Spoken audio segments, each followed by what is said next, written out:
So hi everyone. I remember in 2019, before COVID hit, there was a survey conducted. 79% of employees believed that they expected chatbots or AI-based chatbots will be part of their life in the future. However, 46% of them believed that by 2023, just 1 year from now, right now, they would in fact be using AI-based technologies. Only 46%. Of course, they accepted that 79% of the employees accepted that we will be part of that. But however, only 46% believed that by 2023, AI will be part of our life at a high degree. However, 14% strongly agreed that they have enough knowledge about in the area of AI. So it has been around just 2.5 years since then, and the situation has changed a lot. I'm sure most of you are already either using or implementing some sort of AI in your company or in your life. So COVID has indeed accelerated the implementation of AI technologies. Never, there's one saying called never let a good crisis go waste, right? So what has happened is, I'm sure all your organizations who are part of the panel as well as part of the attendees, right? You can relate to this feeling, especially after the COVID. I'm hoping it is after the COVID. So with that, I'm Jaitirth Mirji. You can call me Jai. I head technology at TeamLease Services. I manage internal IT systems, development and maintenance, product development that we sell it to the other customers, IT infrastructure and information security. So today's context, folks, is the scope of technology is ever evolving, and it has accelerated our ability of the organizations to reduce cost, improve productivity, streamline processes, and increase visibility. Automation has been the crucial key in this digitized evolution and has been critical in moving from manual distributed tasks to streamlined processes across people's supply chain. So now automation is now poised to move to the next plane, which is artificial intelligence and machine learning. We're not surprised that studies state that 76% of recruiters believe that AI will play a key role in HR in upcoming years, because they've already invested in creating the tools and platforms to enable our partners and clients to stay ahead of their competition. Similarly, TeamLease also believes in this transformation and hosting this insightful discussion with the business leaders who have joined on understanding, analyzing how automation is aiding businesses to scale up their people management processes. Today, we have a great panel with us who are indeed our leaders in HR and HR technologies. I'm sure they have strategy aligned with this vision. With that, would like to quickly introduce the guests and the panel of this discussion. Mr. Ishwar Subramaniam. Hi, Ishwar. Hi. HR Director and Management Team Leader, ETW Kemin.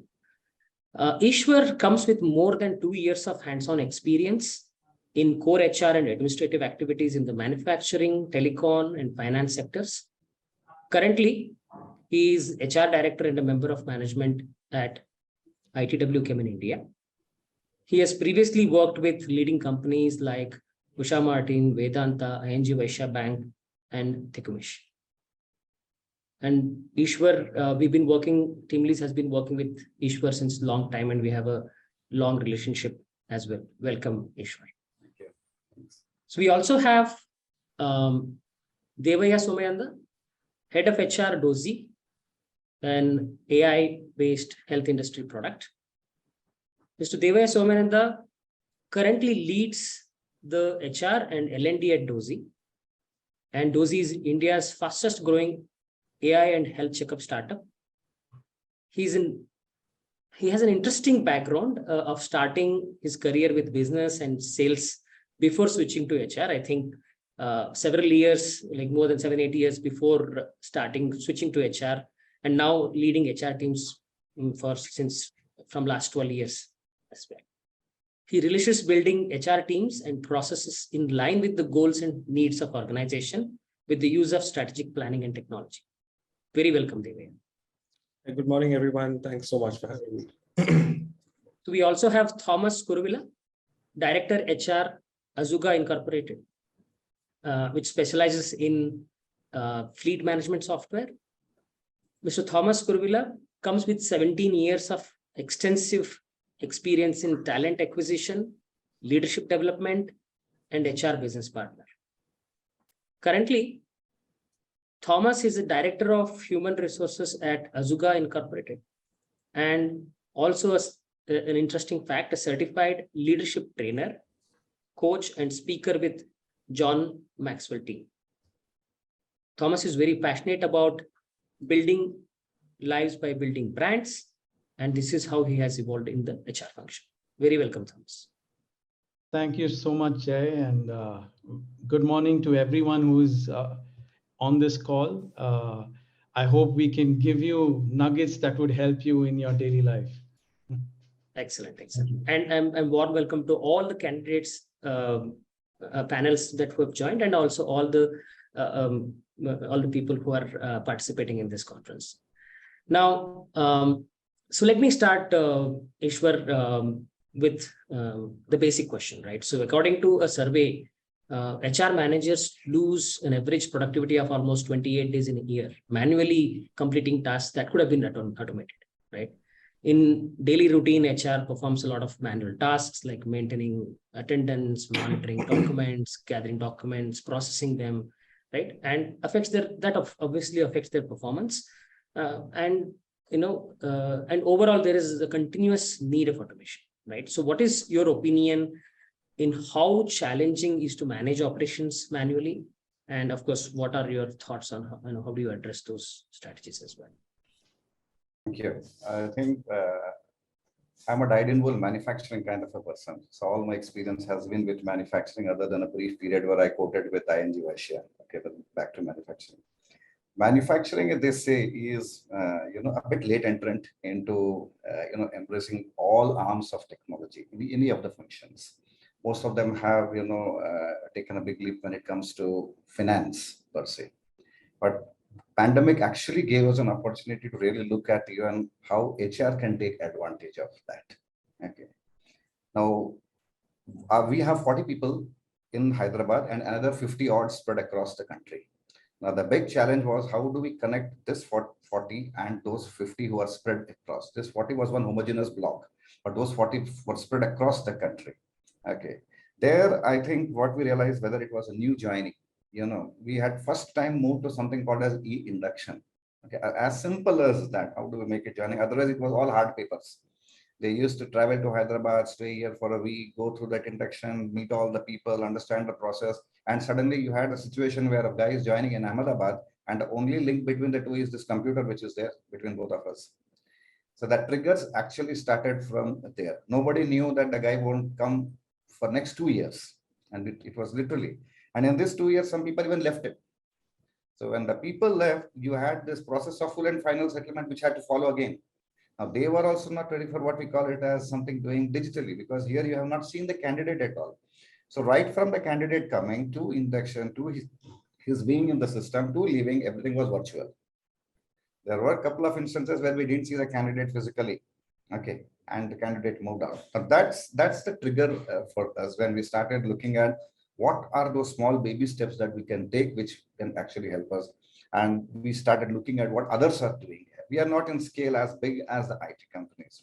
ITW's Illinois tool works into lubricant manufacturing, basically, and into the maintenance products. Okay. So then we realized that the best thing which we could do is get into develop the e-induction module so that even when somebody joins in any remote part of the earth, we are there to take care of him, right? To the complete process of his joining to full and final settlement. That's how we could actually start thinking on it. But the big advantage, Jay, came that we could use AI even at manufacturing. That's where our people were. And we started seeing the advantages of that. And we formed small groups. As I said, terms like AI, machine learning is all there, but manufacturing is slowly adopting, not on whole hog. But as we went into deep, we found that it's just not HR. We can encompass the entire organization and try to build an organization around these technologies which are available. When they was talking about that health, I mean, it was pretty interesting that, because we have an average age which is more than 30. And I'm just saying that how can we use what he is actually working on to people here? So again, human resource, people, wellness, and how do we actually connect with that? So that's how we actually looked at it. Okay, excellent. So Devaya, same question to you, right? So from your perspective, so what kind of manual automation, and of course, I mean, that was an introductory question about introducing AI-based solutions that you may be looking into. So I just wanted to share about, if you could share, that will be great. Sure. I think Mr. Ishwar has taken it quite well when it comes to HR as a function. What I'll do is move to the other side, right? Today, the expectations of employees have also changed quite a bit. Employees need easy access to data. They want data at their fingertips, be it policies, be it personal information, and things like that. That is key today. A lot of transparency in all the processes, especially in things like performance evaluation. That's again a requirement from them. A follow-up on that is having feedback continuously, feedback which is objective, feedback which is based on data, and also a lot of customization. They don't want to be part of a common process.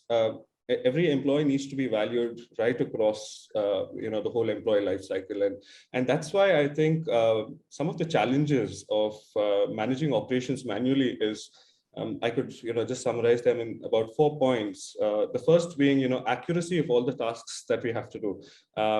That is a challenge when you're doing things manually. Timely completion of tasks, adhering to timelines, and making sure that all steps are kind of taken into consideration. Something that Mr. Ishwar also mentioned, especially on onboarding. I mean, we've seen that there are fairly long notice periods that we have to keep waiting for employees. So things like maintaining regular connect, having automated processes where as an organization we're reaching out, we're keeping people engaged. So these are important aspects. The third point is a lot more touch points are required across the whole employee life cycle. And that's where a lot of data needs to be collected, data needs to be managed, the data needs to be analyzed. And, at the end of the day, if you're not able to get any inferences from the data that you're managing or, capturing, I mean, it's more or less pointless. And just to sum it all up, and the last point, an individualized approach to HR, right? Employees need to feel that every process is more or less individual to them, right from the hiring process, communication at every step of the way, the onboarding process, performance management, and also the whole learning and development plan. And this is where I think, considering that these are the things that we're trying to do operationally, getting a lot of them done manually tends to be a little bit of a challenge. Excellent. Thanks, Devaya. So similar question, Thomas, from your point of view. Right. Thank you. Those are very valid points, Ishwar and Devaya. I think Ishwar started it very well. He said, when the pandemic started, we did not know what we were getting into. And I think a desert or a trouble or a problem in our life really exposes our weaknesses. And we were in our comfort zone as HR, doing manual interventions and maybe some sort of automation because the competition is doing. But as we moved into the pandemic from the month 1 to 3 and 6 months, we realized HR cannot progress and we cannot touch lives unless we make it more automated. Small example, attendance.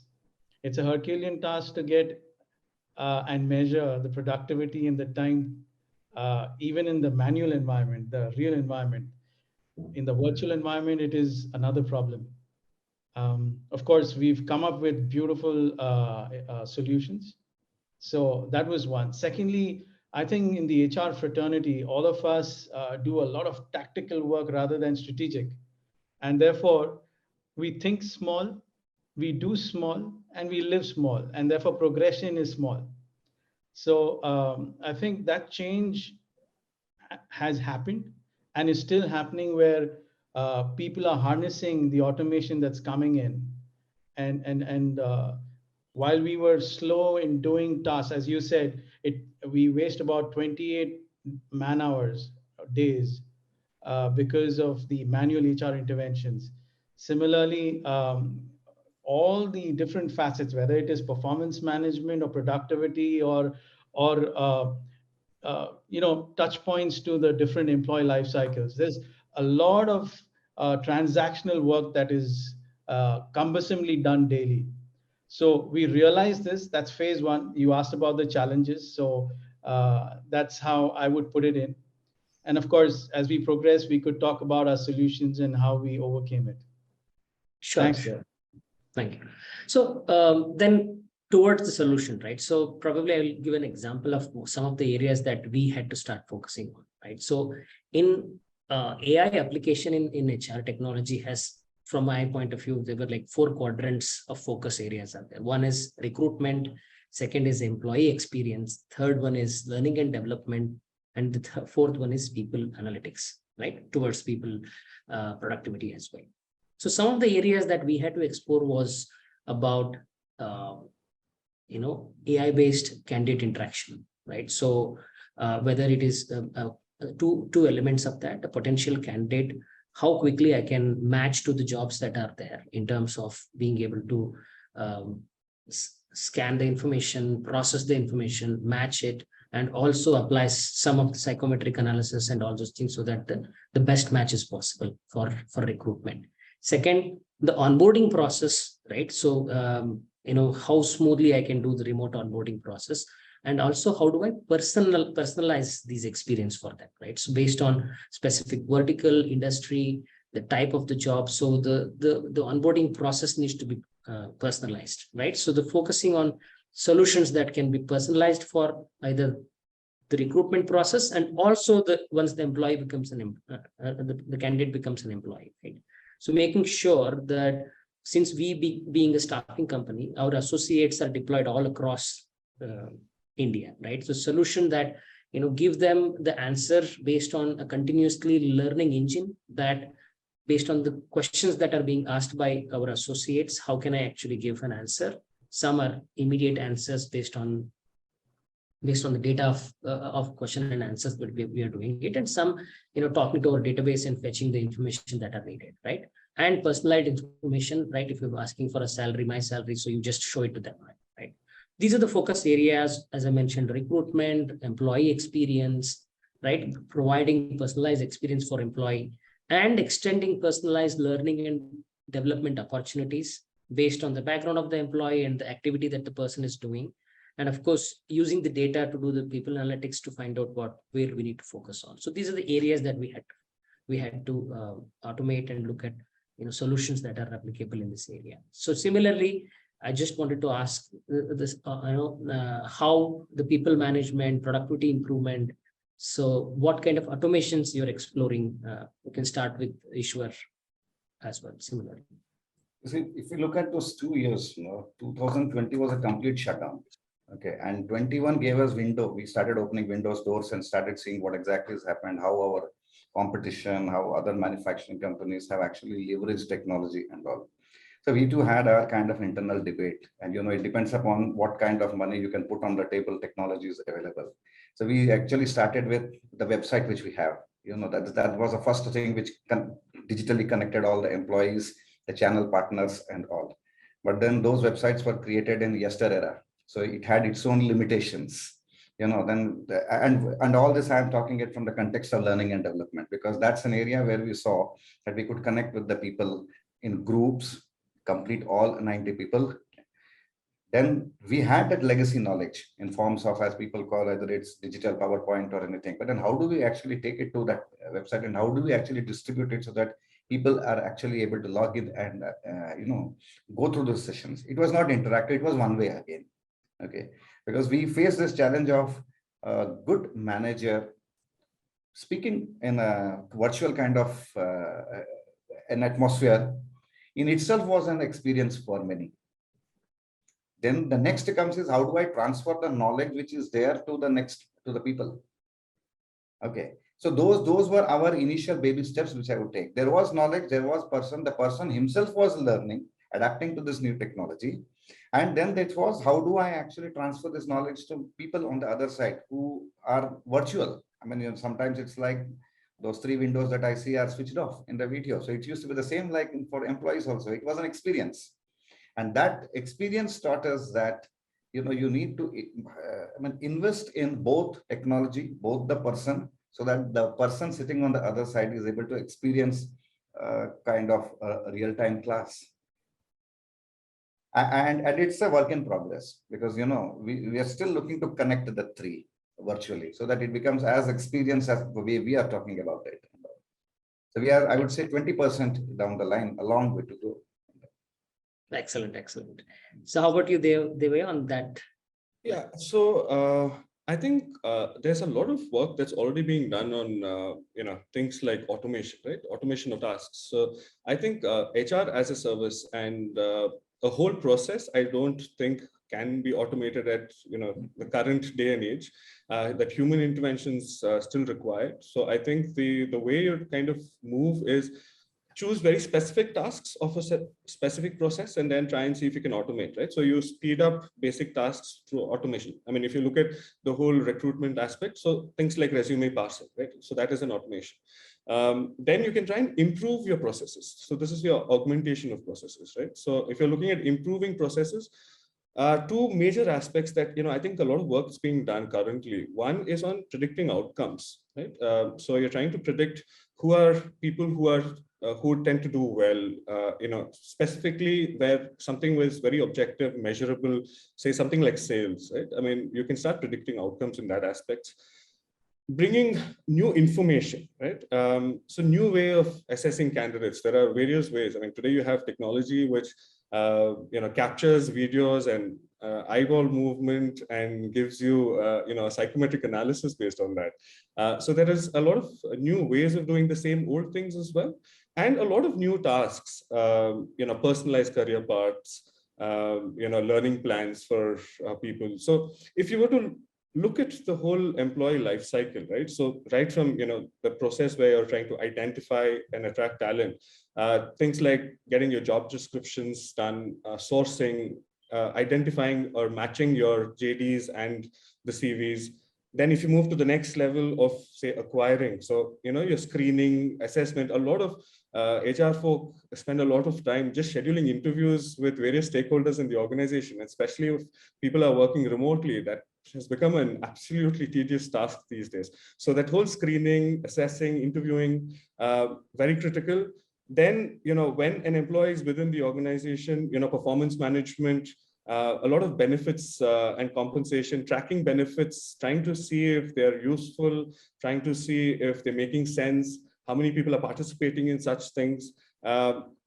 Again, favorite topic, I think a lot of work being done on the L&D space, individualized learning plans, a lot of coaching. People are moving away from, having a set number of man hours of training that you have to do to more of a coaching, more of outcomes versus, time-based learning, right? So you're moving away from saying that you have to undergo these many hours of training.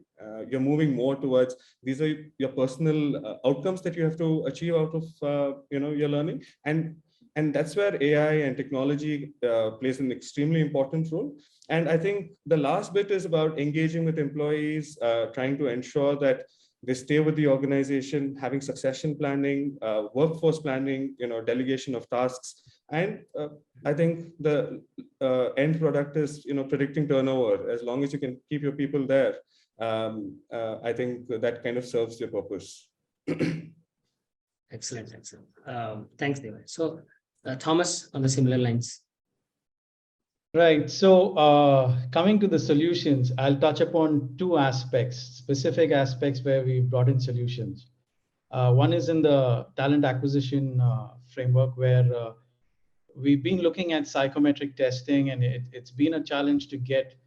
It's a war on talent. So getting the best people in is something which is very critical for everyone. So what we did was we looked at our top performers, for example, in sales or in engineering, and we measured them, and we looked at certain competencies that stood out for the sales. What makes our top sales guys our top sales, the top 5% or the top 10%? And we pulled out a dictionary of competencies that measured how and why they perform in such a manner consistently. So we did that. Now, while we did that, we also harnessed a tool. I don't know whether I should mention it on this forum, but what we did is we took the help of that company, and they have PhDs who work on psychometric testing, and they studied our top performers. And after that, we froze on certain competencies that we would want to look at in a specific function like sales or products or data science. And we used to get these tests administered. After the process of hiring, we also look back at the results at the time of hiring and how they're performing. And so we are doing the study on the tool. So it's been a tremendous change for us from acquiring talent to seeing how the talent flourishes in the course of these 2 years during the pandemic. So that's one part where we brought in AI. Another problem which is very close to my heart and which is difficult is interacting and engaging with employees in the virtual environment. So I saw that my team was constantly on the phone lines. Whether we have calendars, whether we have Google Chats or Slack or whatever, everyone's on the phone lines, and everyone needs that piece in the ear, so that I felt that was cumbersome. So we have a lot of tools where there are chatbots that give solutions to basic questions. We studied the market and identified quite a few of these bots that not only give basic solutions, but also ask questions. And they ask questions, and not just questions, the next answer to that question or the next question to the answer to the first question is intelligent, artificial intelligence. So how did we do this? So that you understand the technology behind this, I thought I'll spell it out. We've had, for example, 7 drivers that drive our organization. Yeah, it could be collaboration, it could be team spirit, it could be building respect, empowerment, and so on. We identified about 50 questions under each driver, and those questions would have further questions following up. And the answers, this tool not only just ask these questions. If there is, how is life? Life is boring. Boring is a red flag. Yeah. How is it going with you? It's been tough. Tough is a red flag for the AI tool. Yeah. It picks up all the negatives of every employee. So the chatbot connects with every employee across various touch points without missing. After the first 15 days, 31% of talent is lost across the world in the first 90 days. That's what a study says. So every touch point till the exit is touched upon periodically without forgetting. Like we would tend to forget to call somebody, in the 6th month or during the probation conversion and so on. So this gave us a lot of the red flags. This gave us a lot of the positives. Also encouraging people, and people who are encouraged, people who are ambassadors of the company, we get to know and we realize this is what is getting them motivated or kicking them.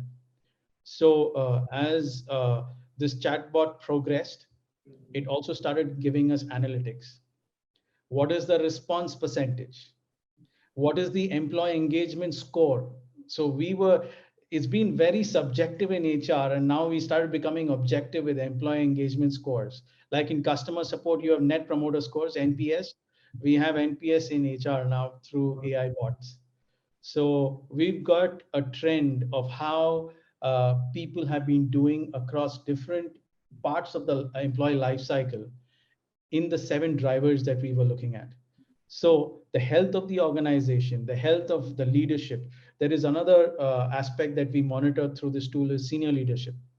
What is the engagement level? What is it they're looking at? Is it just feedback or is it mentorship? How are our leaders responding to mentorship, or is it just feedback? Feedback is just saying you're doing this, you're doing that, but mentorship is a lot more. It's working alongside our employees. This is giving us a lot of strategic data for training. Now that's another aspect, but I thought I'll touch upon these two. We have a lot more that is in the pipeline that we're doing. But I think these two are 2 pillars for Azuga as a Bridgestone company for us, for our engineers, our sales, customer support, customer success, and all teams. Yeah, thanks. I think this is great conversation. So we will. I started with the concept of the 4 quadrants, right? So I think all of us have touched one or the other quadrant in this conversation, right? Either the recruitment quadrant or employee experience, right? So Thomas, you touched upon the employee experience and engagement, learning and development, and of course, based on all these things, of course, that comes with a lot of data and people analytics, right? And personalization in all these areas is definitely, going to give a lot of benefit, right? So we already have at least 3 of us have discussed about the chatbots, right? Some application towards the internal employee, and some could be your customers or associates being a staffing company. So these are the areas that are definitely going to give us a lot of insights into, and as these systems, the difference between pure automation and learning based systems, right? So where you have that can get insights from you from your end customers or associates, employees, right? And then constantly receives the feedback, does the corrections so that the processes, the answers, the responses become more and more personalized, more and more dedicated to you as such, right? So that becomes the differentiator between somebody giving a cookie cutter answer or some bot giving a cookie cutter answer, but somebody giving a response which is very specific to your context. So we briefly discussed about those things. So however, there is another element of that, right? So you can we can define the problems, we can implement these technologies, automation, AI based, machine learning based technologies. However, the distribution, geographical distribution, as well as this hybrid or remote working model has also opened up a slight challenges, right? So it is possible. I don't know whether it's in all the contexts it makes sense that you would probably have if you're recruiting somebody remotely, and whether the person you have the transparency from that person, whether visibility on that productivity. Are we getting the best productivity across multiple locations? So is there any specific technology solutions you've been looking into? So that's one of the areas that we want to discuss about. Just to introduce the topic. So we have implemented a tool which will just give a productivity score in terms of how much particular employee has been on the screen, whether what was it towards the productive usage of that, or it was non-productive usage of the systems that they have, and hence look at what is your effective productivity, right? And even if the person is very remote, right? So my technology team was mainly based on Bangalore before a couple of years back. Now I don't even track where are they from, right? So there are people from Delhi, they're from Hyderabad, not necessarily Hyderabad, Andhra Pradesh rather, right? Not necessarily from Hyderabad. We have Hyderabad office, they could come there, but it got distributed so much that that you need to make sure that you're on top of that productivity information at least, right? So just introduce that topic. Probably I will just quickly change the order. It's getting a little bit monotonic. Devaya, you can get started on. Sure.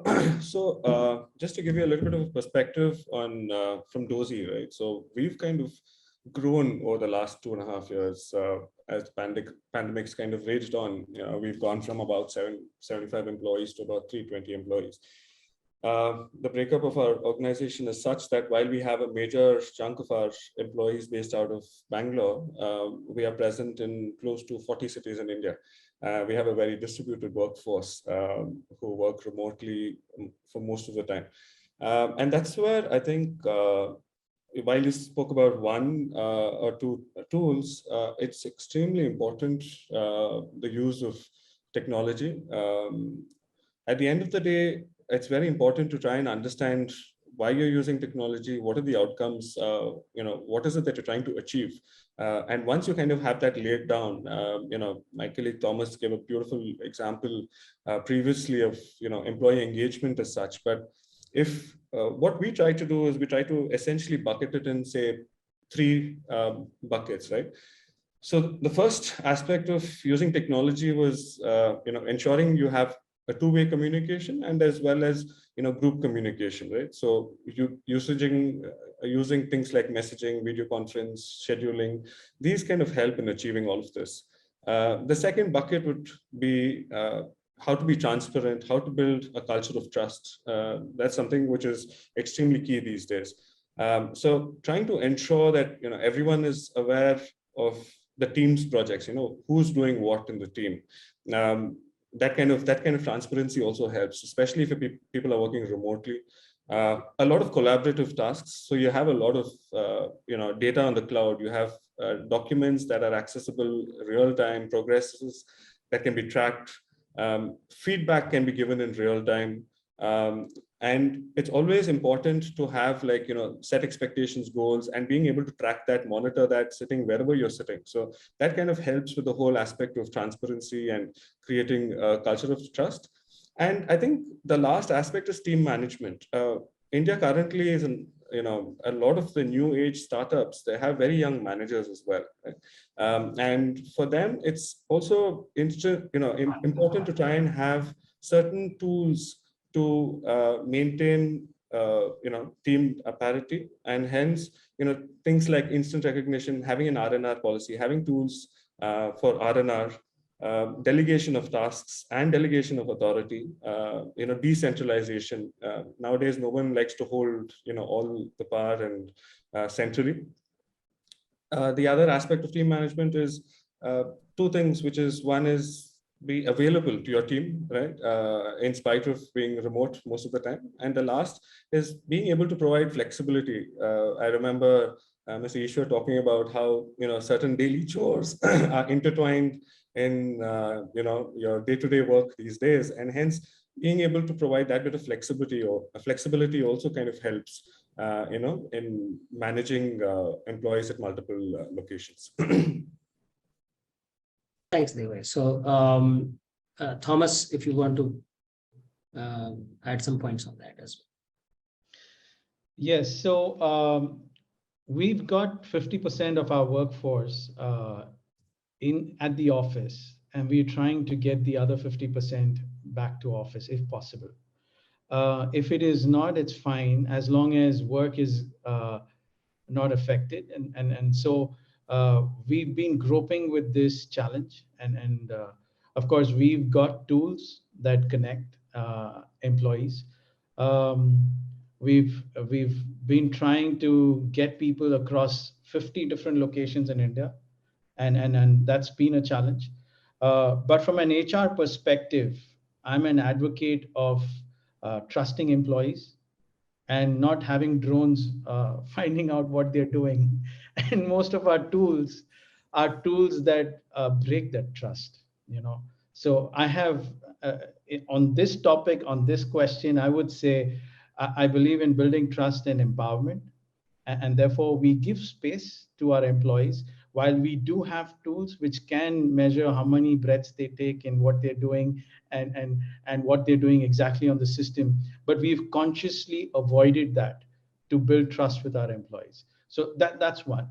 But on the other side, we've improved communication through tools. For example, Salesforce acquired Slack for $27.7 billion. Now that's communication. So such powerful tools are changing the dynamics of our industry. And people who've used such tools have seen 32% reduction in their internal mails. So that's a big change. So the other thing is we recognize employees for the good things that they do through tools again. So good aspects, good behaviors are recognized.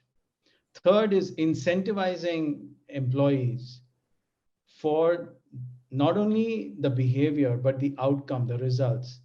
So we've been using tools for that rather than monitoring. So less of monitoring and more of rewarding is the structure that we are following and we would want to follow. At least I'll be an advocate while the business comes back to me and says, hey, we need to monitor. But I think there's a fair balance and they've understood it's more important to build values of empowerment, trust, and it becomes more engaging. And we've seen the results of this. So I would put my answer that way. I think that's a pretty good point. So so you can always use HR analytics, but then how do you balance that?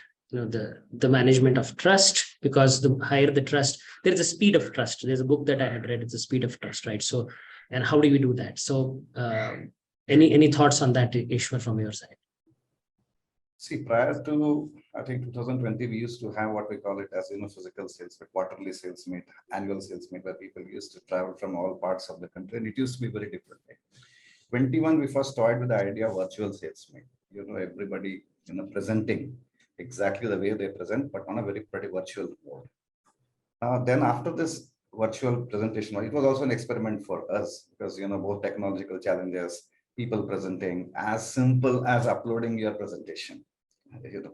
There were those baby steps which people were actually taking. But the advantage, before we could actually harness, we had two such meets, employee sales meets. We are again back to physical meets. So before, I would have wished this. It's my personal view. For this technology to sustain, this should have continued for 4 to 5 years. Then people would have got used to it. We started building this baby steps in 21, and suddenly in 22 we are back to office. We just had our physical sales meet. So now people believe that that part of the technology what we were looking to is over. Now this is going to be the order of the day. So with one part over, the focus has now shifted to what are all those small tools you can take which will enable the sales force, which is actually spread across the country. Somebody talked about chatbots. Somebody was talking about what analytics we were looking at it. A very interesting thing came during this discussion. Why at all there should be a process for interviewing? For example, I come from a lubricant industry. In lubricant, heavy engineering. I know in heavy engineering, Thomas was talking about sales competencies. In heavy engineering, when someone is working in the steel industry, there are certain skills which are invariably required, whether it is sandblasting, whether it is application knowledge, whether it is value selling. Now, if these three are mapped, the competencies, and put on my website, anybody with any experience, if they are qualified in these three, can apply. I suddenly get a huge database. Rather than getting into this process of I throw invite people, apply, then there is a process of interview. And in the end, what am I looking at? I am looking at a guy who knows sandblasting, who knows application knowledge of various putties, and who has the experience of working in cement and steel plant. I'm hiring based on that. So if I have a set of questionnaire, which is there in my website, whichever application you might call, and the person just needs to apply that, look, he has this knowledge with 10 years or 15 years or 20 years. And then this AI throws me that, look, for this job, there are a set of 4 people who are there who can do it. For me, the importance is the job getting done. And then now it's this debate we could do between these two hybrid models. That, when we were trying to go recruitment, the technology way, and what we were doing earlier prior to 21, we thought, okay, for those key 80 positions, why don't we start working on it? If it is metalworking fluids, if it is anything, and I think we can expand this anywhere. So we got those two opportunities, Jay, to have virtual meets. And then suddenly 22, we had physical meet, and I'm sure this will continue. Sure, sure. So one of the areas that that is probably relevant as well, right? So we probably touched on virtual onboarding tools that we can look into, the recruitment tools, productivity monitoring, performance monitoring, right? So there is one element which is very important is on the predictive analysis, analytics, right? So any AI tool usefulness becomes exponentially better if you have a visibility towards prediction, right, of certain things, right? It could be rich workforce analytics that will help identify attrition risks or preemptively take measures to actually prevent those things, identify areas of non-productive time and find out the root causes of that. And it's just possible that that there could be some. This is indeed what we actually established, right? When we're looking at that, we use that productivity analysis tools to find out what areas, apart from the lunch, right? What time during the month or a day we are not productive, right? And what's the root cause for that? So we found out there were very simple root causes were there, right? We were the inflow of the work that was coming to our anchors were different during that time, right? So then make use. How can I actually streamline, right? So the inflow is too high in one set of timelines and too low, right? And they will be stressed out during this time, and they'll be not so during that rest of the time. If I streamline that, right? So these are the predictive analytics that becomes important in terms of managing attrition risk, employee satisfaction, productivity, smoothing of workload balance for various things, various day-to-day activities. So as long as these tools exist, right? So those are and then you give feedback to those tools, and none of the AI tools or ML tools will be able to give you what you need unless you teach them what you need, right? So any thoughts on you focus on using the data analytics or people analytics towards predictive analysis? So I can just open up this because we are 10 minutes or 12 minutes to go. So anybody can pick up and answer that as well. So, so predicting, first of all, let me look at productivity. I'll take one example. Productivity was the example that you're talking about. We've been doing annual appraisals and goal setting and so on annually. But now the life cycle of projects is a quarter or less than a quarter. So we can't wait for a year. And therefore, setting trends is very important, and analyzing trends, as you said in HR analytics, is very important for measuring productivity. So I'll just give an example of how we do this. We've adopted Google style of OKRs so that we can measure productivity rather than monitor people. So how OKR is objectives and key results.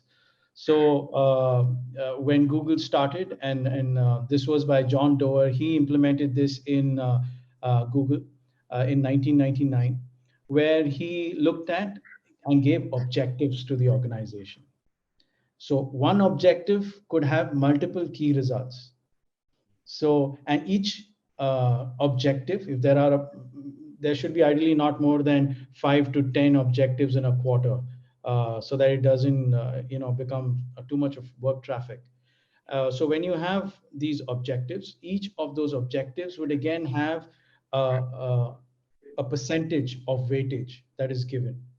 Now, imagine breaking this objective from the organizational objective to the departmental objective to the team's objective, and then having results for, say, the managers, and then having objectives and key results for individuals.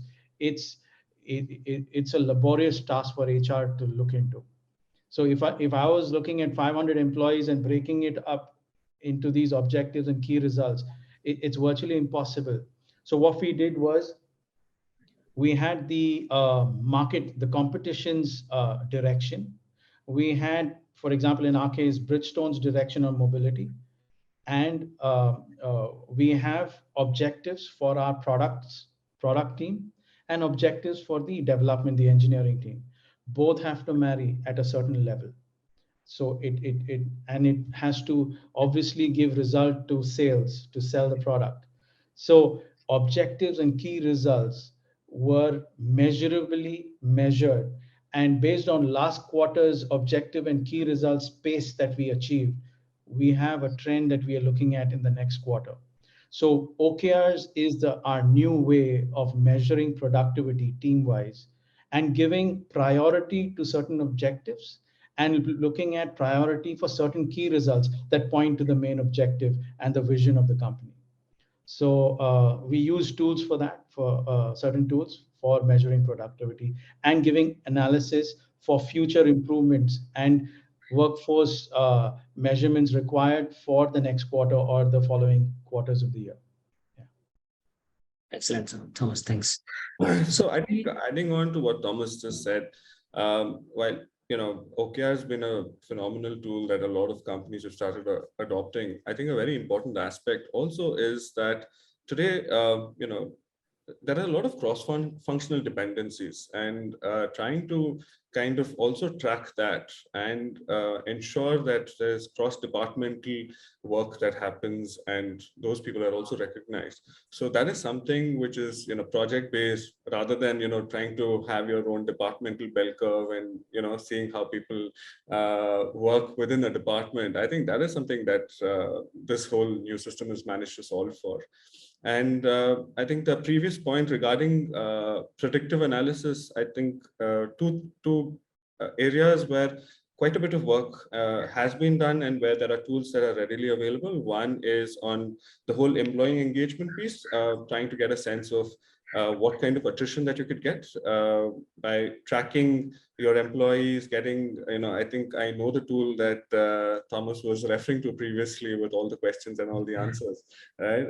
Where it kind of gives you an individual scorecard of each and every employee based on the questions, and based on the answers, the questions kind of keep building on the answers and things like that. So predictability is a use case scenario there. And I think the second is on the recruitment bit.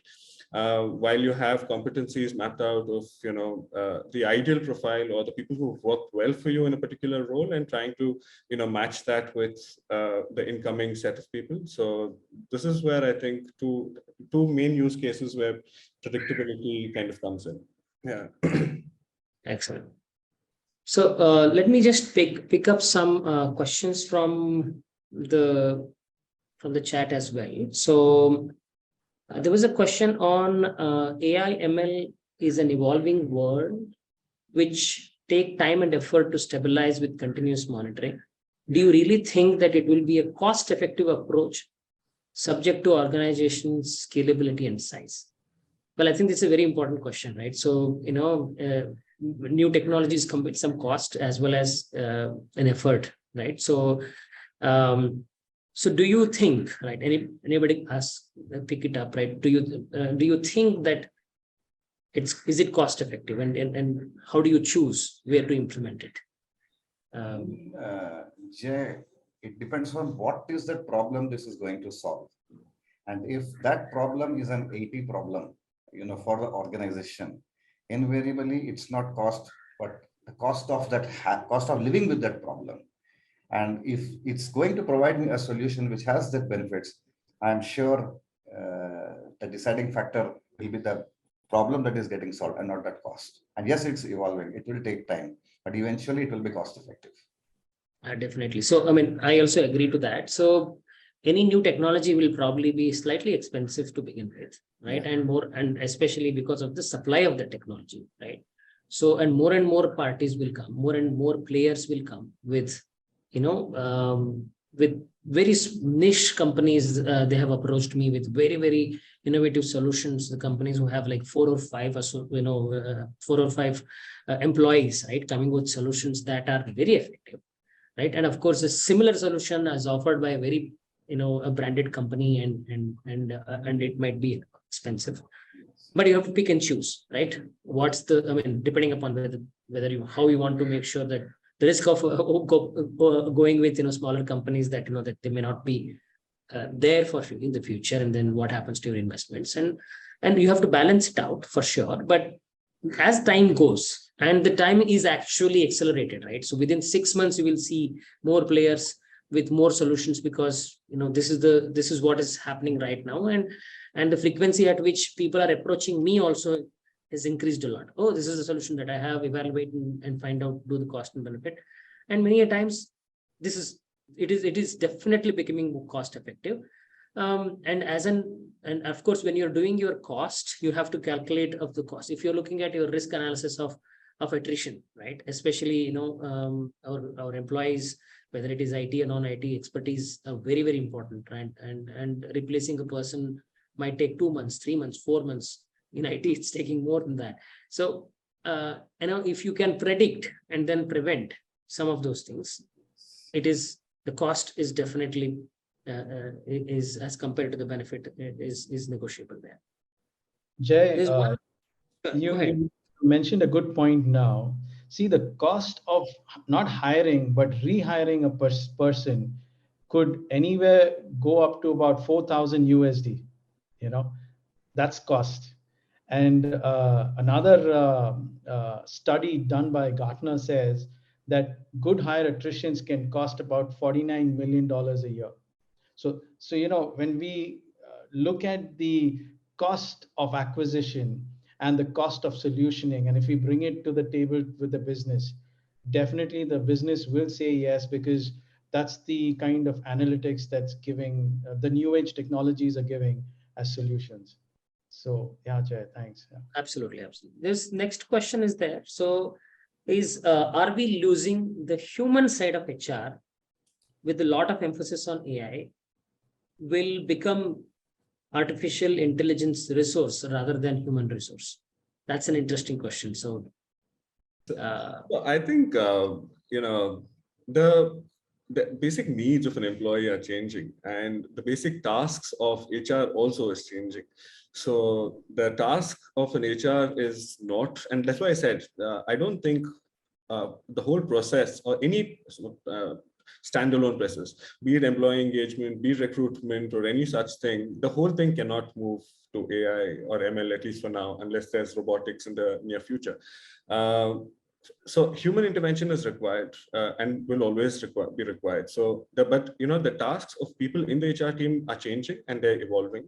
So what we're trying to do say is we use AI, ML, and all of that to do a few tasks, which is mundane, and we rather use the human intervention on trying to first check whether the inputs that are going into the system are right, whether the outputs are right. The system needs to keep tweaking. These are all new skill sets that HR people need to learn, right? And the other aspect is trying to understand what is the data saying from all the tasks that are being done automated, and then take that and make it individualized. Before, what was happening was you were not able to do that is because you were so caught up doing mundane tasks. Now that mundane tasks are automated, you're spending more time to try and ensure that each of these things are made more personal for employees. And that's where I think, things are going to change and have already started. I think I was about to bring that forward, right? So if your HR team is more talking to you on mundane activities, right? Fill this form, you have to do this one, finish this training, right? Fill your your appraisal forms and all those things.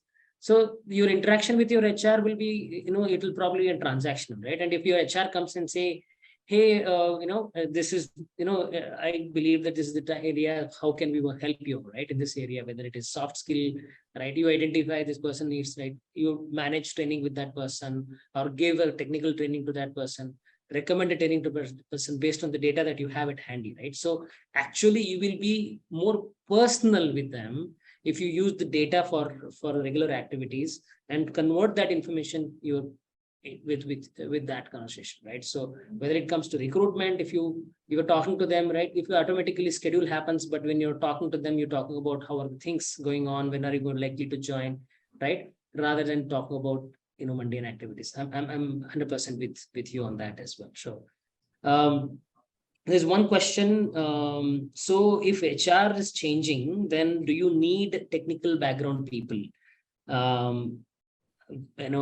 People with computer science people are needed, or people with HR background is needed. So I think That's an interesting question as well. I feel human resource needs people from all the backgrounds. As we mature and we see human resource is not domain of people only who are MBA HR. As we move more close to the business, we start seeing that this function needs people from all the domains, and then only this will actually evolve. Not just computer science, from finance, from marketing, from sales. We are seeing sales needs more of human resource people, and human resource needs more of sales people, than at any particular time, and that's very exciting time actually. So let's not confine it to only MBA HRs. We need all. I think the improvement happens when the multiple streams of expertise work together. So there was an example of one of the medical instruments, right? So that we discussed, which actually originally a manufacturing instrument, right? So it's like connecting the dots. The connecting dots is very important, right? So how do I use each other's skills and to benefit my stream of work? So we need to have that. So there are two things. My thought is those two things is that everybody probably need to improve their digital experience and just a knowledge about what exists, right? What are the tools that exist that can help me? What are the technologies that can help me? I mean, nowadays, just listening to a lecture on YouTube for a couple of hours will give you the premier that is needed. And absolutely, I mean, you don't need to be graduates in that, but you need to keep in touch with what's happening and what tools are helping us in that direction. I think we are just a couple of minutes over the time. I think we mostly covered most of the questions so there is a couple of more questions are there. So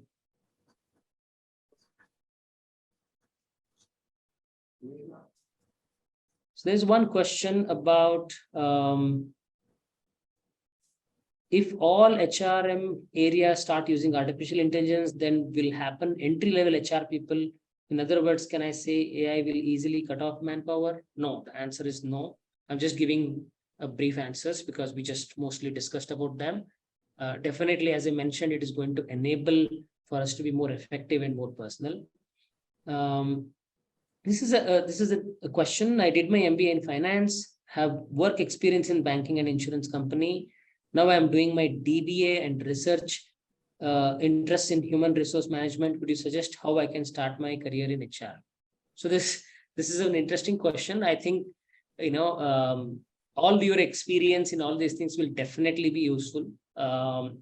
As mentioned, multiple stream, the breadth that you cover, you will be able to help. I think you will definitely be able to get into, imbibe into in a finance industry, in HR as well. So I think it's easier for you to get into those areas. My recommendation is like that. So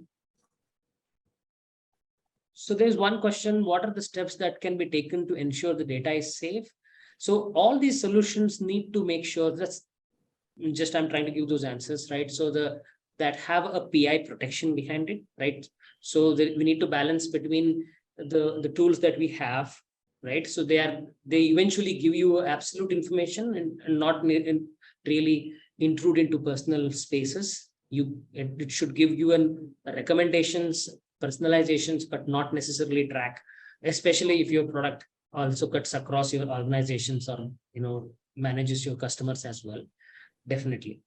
So I think on that there is a standard, right? Your GDPR is a standard that normally Absolutely. Most companies use. So it's very important to just look at 3-4 key things if you're looking at a tool.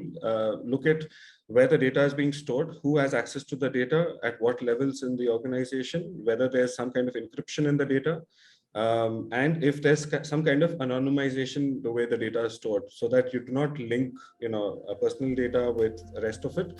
So if you look at 3-4 of these steps, then you can ensure data security. Absolutely. Thanks.